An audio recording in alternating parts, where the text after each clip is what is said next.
કેમ છો બધા મજામાં મજામાં છો? તો જો અમારો બ્લોગ બની ગયો છે. તો હવે જો મેં કે અટાણે બ્લોગ બનાવી નાખું. બધા ગયા છે બહાર, હસબન્ડ ગયા છે બહાર ગામ અમદાવાદ કામ કરવા. તો અમારા ઢીલી બેન દાદીને ઘરે રમવા. હું નાહી ધોઈ લીધું છે. તો હવે હું તો જાઉં મૂકી કે મારા બાની મારા સાસુમાના ઘરે એને હમણાં ફોન આપી કે હવે આવી મૂકી હું નાહી ધોઈને નિરાંતે આવું છું. તમે કાંઈ વાંધો નિરાંતે આવતું હોય તો મેં હું એક બ્લોગ બનાવતા જાઉં. કેમ કે હવે ઘરે કોઈ છે નહીં ના પાડવા એ નથી ઘરે. તો હવે જે બનાવતી આ બનાવી.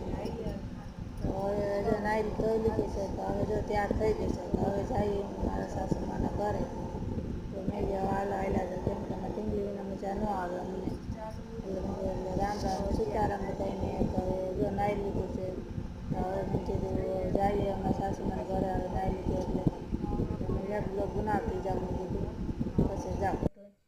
કે કાંઈ વાંધો નહીં નિરાંતે આવી કે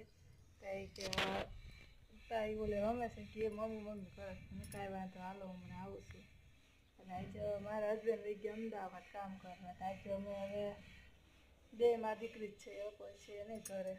અને મેં કીધું હવે અમે ટાઈમ હાલતો મળશે. કેમ કે હવે બ્લોગ બનાવવો હોય તો આ બનાવ્યો અને આ મિક્સ કેમ કે હવે રોકટોક કરવાવાળો કોઈ છે નહીં ઘરે. હાલ સવારે ન બનાવીને રોંઢે બનાવીને અટાણના વાગ્યા છે અમારે 4 વાગે બ્લોગ બનાવવાનું કરી દીધું ચાલો. તો હાલો હું પછી બીજો બ્લોગ બને છે. એટલે રામ રામ ને સીતારામ બધાને.